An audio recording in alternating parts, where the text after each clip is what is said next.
আখি মা, রাজু বাবা এসেছিস তুই? ধর মা, আমার চাকরি হয়ে গেছে। নিশাবদের মামুন এন্ড করিম গ্রুপে আমার চাকরি হয়ে গেছে। হে আল্লাহ, তোমার দরবারে লাখ লাখ শুকরিয়া। সত্যি তুমি অসহায়ের সহায়। মাগো, তোমাকে আর কলেজের প্রফেসরই করতে হবে না। বাড়িওয়ালার বাড়ি ভাড়া, আখির পড়ার খরচ নিয়ে তোমাকে আর একদম চিন্তা করতে হবে না। আমার লক্ষ্মী বোনটিকে আমি এমএ পাস করাবো, আমার বাবার স্বপ্ন পূর্ণ করব। ভাইয়া, কি ব্যাপার ভাইয়া? মিষ্টির packet, any good news? Yes Robin, আমার চাকরি হয়ে গেছে। এখন বলো তুমি কেমন আছো? ভালো আছি। Good, very good.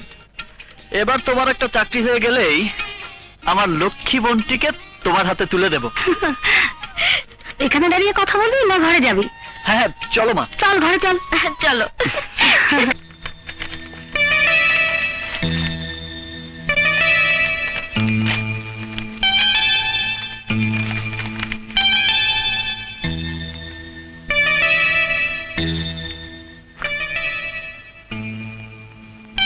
হিসাবে প্রায় 5 কোটি টাকার করবেন।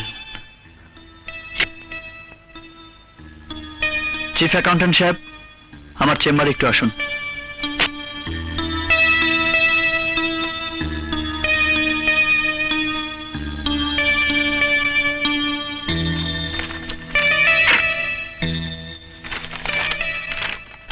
আসসালামু আলাইকুম স্যার। বসুন।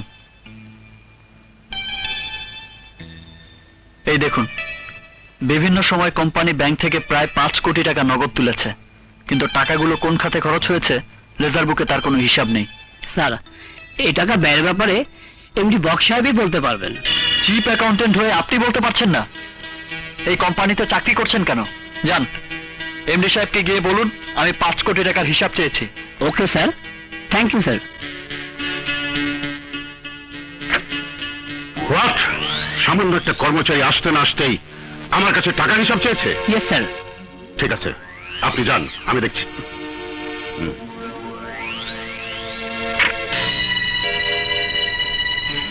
রাজু, চিফ অ্যাকাউন্টেন্টের কাছে শুনলাম তুমি নাকি আমার কাছে 5 কোটি টাকার হিসাব চেয়েছো? জি স্যার। মিস্টার রাজু, ব্যবসা বাণিজ্যের কিছুই তুমি বোঝো না, তাই ব্যবসার টাকা পয়সার হিসাব নিয়ে মাথা ঘামিও না।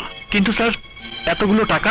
মিস্টার রাজু, যে বন্ধু জীবনে কোনোদিন আমার কাছে একটি টাকারও হিসাব চাইনি, আর তুমি কিনা তার প্রতিনিধি হয়ে, আই মিন একজন সামান্য কর্মচারী হয়ে আমার কাছে টাকার হিসাব চাইছো? স্যার, চৌধুরী সাহেব আমাকে সমস্ত ব্যবসার আয় ব্যয়ের হিসাব আপ টু ডেট করতে বলেছেন। এই দায়িত্ব পালন করার জন্য কোম্পানিতে একজন হিসাব রক্ষক আছে।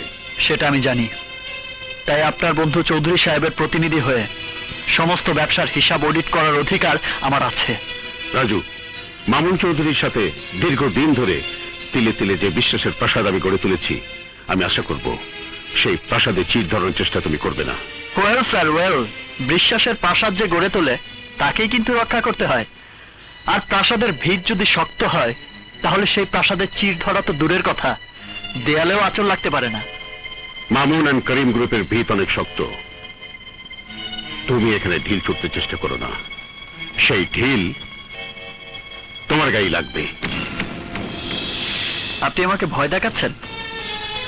আপনিও জেনে রাখুন, অন্যায়ের বিরুদ্ধে ঢিল ছোড়াই আমার নীতি, আর যদি ঢিল ছুটতেই হয় তাহলে শক্ত হাতেই ছুড়ব।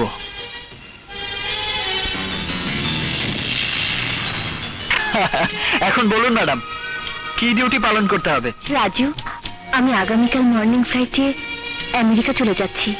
তাই নাকি? ব্যবসা বাণিজ্য যেমন দেখছো, তেমনি আব্বুকে দেখার দায়িত্বটাও আমি তোমার উপর ছেড়ে দিলাম।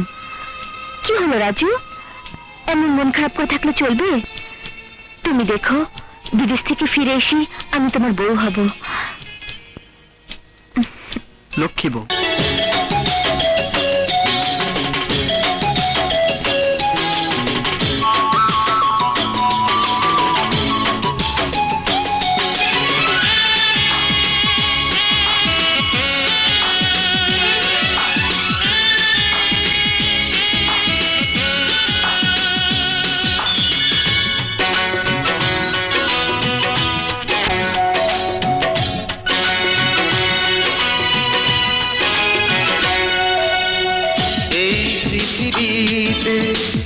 যত সুখ আছে তার চেয়ে